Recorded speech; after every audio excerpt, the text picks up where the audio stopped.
Good afternoon class 11th class विषय समाजशास्त्र पाठ का नाम सामाजिक संस्थाओं को समझना। तो बेटा इस चैप्टर के अंतर्गत हमने सबसे पहले परिवार के बारे में पढ़ा। परिवार क्या होता है, कितने प्रकार का होता है, परिवार के कार्य क्या होते हैं, ये हमने पढ़ा। उसके बाद हमने विवाह के बारे में पढ़ा कि विवाह किसे कहते हैं, विवाह क्यों जरूरी है, ठीक, विवाह कितने प्रकार के विवाह होते हैं, ठीक।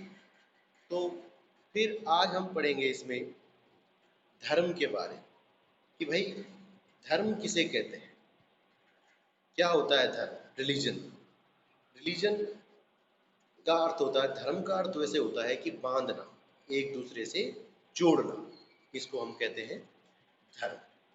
धर्म की एक परिभाषा हम कह सकते हैं कि आध्यात्मिक सत्ता में विश्वास करना ही धर्म है। आध्यात्मिक सत्ता में विश्वास करना ही धर्म है। और ये आध्यात्मिक सत्ता दैवीय और राक्षसी दोनों प्रकार की हो सकती है। आध्यात्म मीन्स जब हम किसी ईश्वर पे विश्वास करते हैं, किसी अदृश्य शक्ति पे विश्वास करते हैं और उसकी आज्ञा मानने को हम क्या मानते हैं, पाप समझते हैं। हमें लगता है कि अगर हम जो है इसके अनुसार नहीं चलेंगे तो हमें जो है दंड का भागीदार बनना पड़ सकता है। इसलिए जो है व्यक्ति अपने धर्म का पालन करता है, ठीक। प्रत्येक सामाजिक धर्म, प्रत्येक व्यक्ति जो है धर्म से परिचित होता है और उसी के अनुसार अपनी धार्मिक क्रियाओं का संपादन करता है, ठीक। जब हम क्या बोलते हैं, जब हम धर्मों को जो है उनके नाम से जानते हैं, उनको अलग अलग रंग देने का प्रयास करते हैं, तो इसको हम कहते हैं धर्मवाद। यानी कि धर्मवाद यानी कि धर्म के अंदर जो है भेद उत्पन्न करना। भाई इंसान धर्म है, अगर मानवता सबसे बड़ा धर्म है तो सभी मनुष्य एक होने चाहिए थे।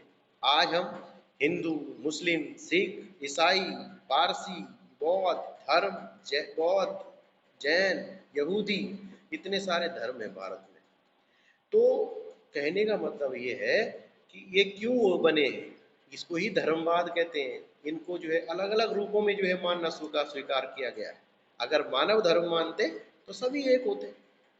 तो इसीलिए जो है धर्मवाद कहलाता है कि जब धर्म को अलग अलग नाम दे दिया जाता है।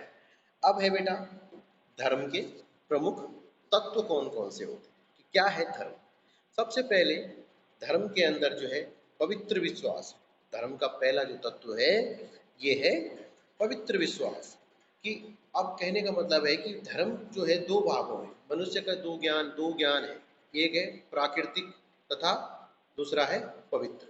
अब प्राकृतिक घटनाएं क्या होती हैं, जैसे बाढ़ आना, भूकंप आना, तो इस तरह की जो घटनाएं हैं, बिजली गिरना, ये प्राकृतिक, भूचाल, नदी बहना, ये प्राकृतिक घटनाएं हैं, ठीक। दूसरी घटनाएं क्या होती है, पवित्र घटनाएं होती हैं।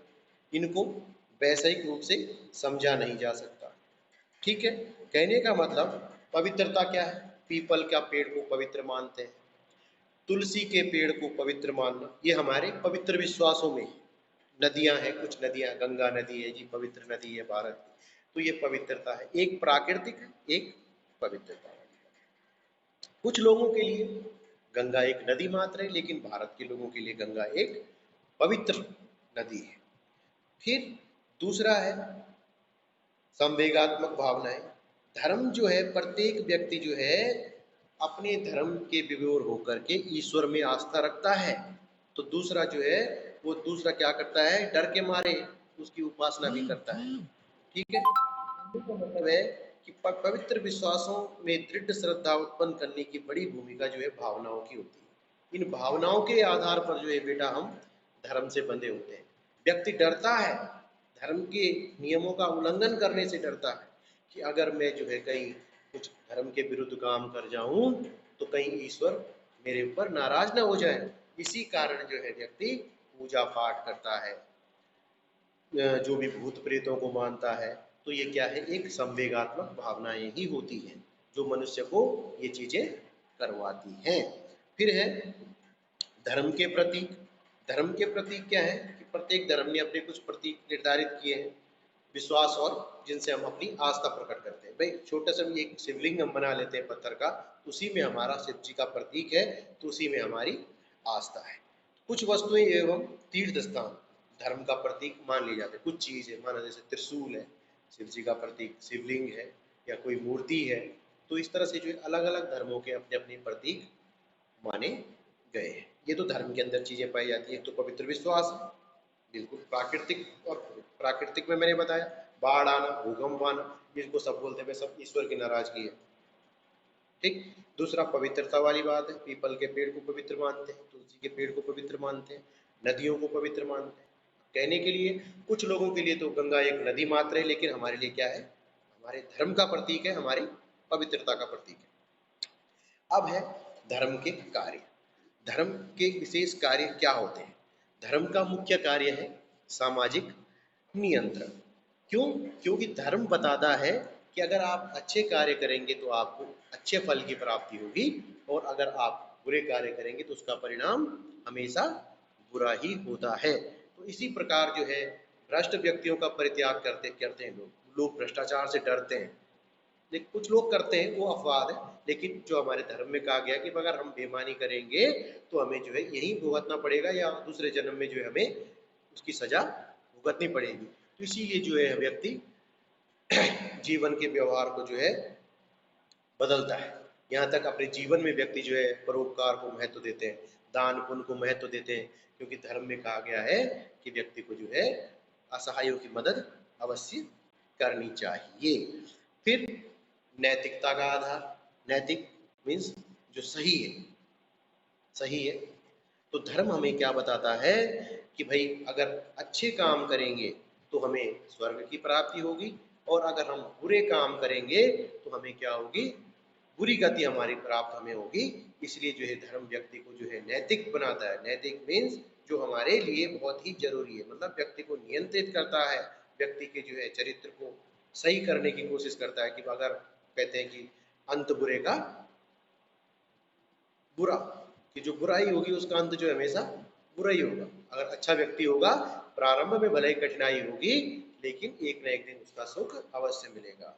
लेकिन धर्म हमें यही बताता है कि हमको जो है हमेशा अच्छे कार्य करने चाहिए, ताकि जो है हमें अच्छी योनि की प्राप्ति हो, सदगति की प्राप्ति हो। ये हमारा धर्म हमें बताता है। फिर दूसरा है संस्कृति का। कहने का मतलब है कि हमारा धर्म ही जो है हमारी संस्कृति का निर्धारण करता है, कि हमें जो है किस तरह से, संस्कृति क्या होती है, हमारा जीवन जीने का तरीका, कि किस तरह से हम अपने जीवन को जीते हैं। संस्कृति के अंतर्गत हमारे रीति रिवाज, परंपराएं, आस्थाएं, विश्वास, ये सब आते हैं। तो कहने का मतलब ये है कि धर्म ही जो है संस्कृति का निर्धारण जो है, मतलब संस्कृति द्वारा ही जो है धर्म का निर्धारण होता है, कि किस तरह से हमारे तौर तरीके हैं, किस तरह से हम जीवन जिएंगे। तो इस कहने का मतलब ये है कि संस्कृति और धर्म में जो है घनिष्ठ संबंध होता है। धर्म संस्कृति का ही एक अंग है, क्योंकि धर्म भी हमें जीवन जीने का तरीका बताता है, और संस्कृति हमारा जीवन जीने का तरीका होता ही है। इसके धर्म के माध्यम से भी जो है व्यक्ति संस्कृति का प्रचलन करता है, और संस्कृति द्वारा धर्म का निर्धारण। ठीक। फिर है धर्म मानसिक तनाव को भी कम करता है। कैसे करता है? कि प्रत्येक व्यक्ति की संसार में जो है कुछ ना कुछ मानसिक और आर्थिक संकट से अवश्य गुजरता है, लेकिन कई कारण से जो है उसके, उसी वजह से जो उसके दिमाग में क्या होता है, मानसिक तनाव उत्पन्न हो जाता है, जिससे वो व्यक्ति, उसके अंदर निराशा की भावना उत्पन्न होती है। ठीक। तो इसी तरह से जो है धर्म क्या करता है कि उसको सहारा देता है। ईश्वर, वो बोलता है कि तू ईश्वर में मन लगा, इसके कारण तेरा सब कुछ सही हो जाएगा। तो व्यक्ति जो है जब ईश्वर का ध्यान करता है तो इससे थोड़ा सा उसको मानसिक शांति भी प्राप्त होती है। कहने का मतलब कि जब व्यक्ति सांसारिक, जब जीवन से परेशान हो जाता है, कहीं भी उसे सुख नहीं मिल पाता है, तो अंत में जो है वो धर्म की शरण में जाता है, और धर्म उसे कहता है कि तू ईश्वर में मन लगा। तो उस व्यक्ति को ईश्वर में मन लगाने से उसको शांति प्राप्त होती है। ठीक। तो ये था बेटा धर्म का। आज के लिए इतना ही।